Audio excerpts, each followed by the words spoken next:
In this video I want to talk about another very important basic circuit element, namely the capacitor. The capacitance is the consequence of electrical conductors that are separated by a dielectric or insulating material.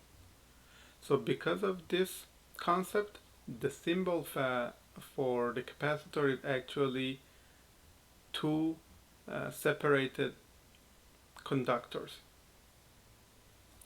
So sometimes they are shown like this. Another possibility is that they are shown as two straight lines that are in parallel with each other. So the capacitor is symbolized by letter C, and it is measured in farads. Again, following the passive sign convention, if we have a current going from left to right in a capacitor, the positive side of the voltage is going to be on the left, the negative side is going to be on the right. And based on that, we know that for this case, any equation that shows the relationship between the voltage and the current of the capacitor is presented with the positive sign. So now let's just see what is that relationship.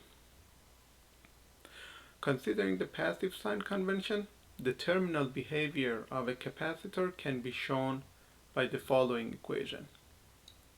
The current I that goes through the capacitor equals C, the size of the capacitor, multiplied by dV over dt, or the derivative of voltage across the capacitor over time.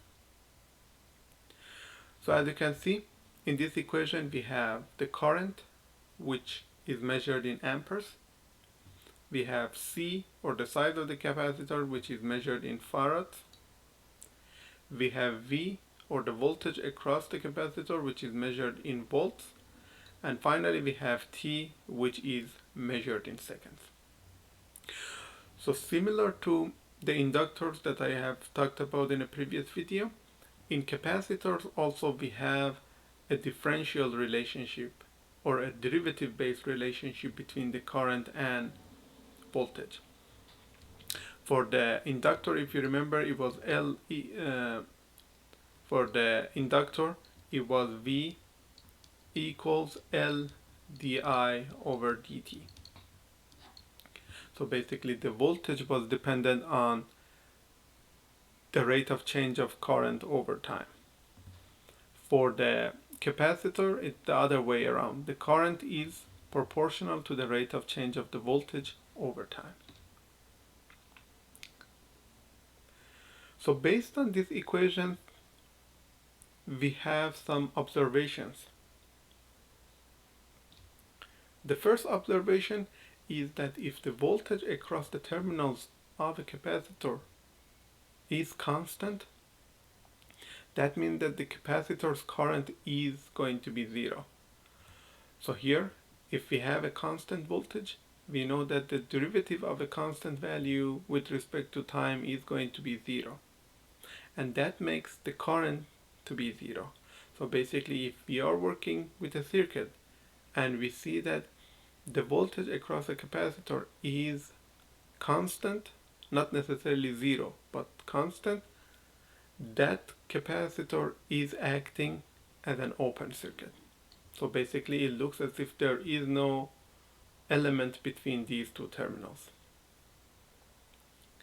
The other observation that we can make is with regard to, again, this differential relationship between the current and voltage of a capacitor. Since the current is proportional to the derivative of the voltage over time, we cannot have instantaneous or sudden jumps in the voltage of a capacitor, because that requires that we generate infinite amount of current, which is not physically possible. So this is very similar to what we discussed for the inductor as well, right? So if we have the equation for voltage like this, that means that between this point and this point we have a sudden jump in the value of voltage. So this is not something that is possible for the capacitors. So we cannot have sudden jumps in the voltage of a capacitor, because that translates to having infinite amount of current going through the capacitor. I will show you the implications of this observation when we talk about first order and second order circuits in the following lectures. So now, similar to the way that we derive the equation for the current of an inductor based on in voltage, we can do the same for deriving the equation for voltage of a capacitor with respect to its current. So I'm not going to go over those steps, but the final equation is going to be the voltage of the capacitor at any given time equals 1 over C multiplied by the integral of the current over time when time changes from t0 to any given t, plus the voltage at time 0. Again, this is very important.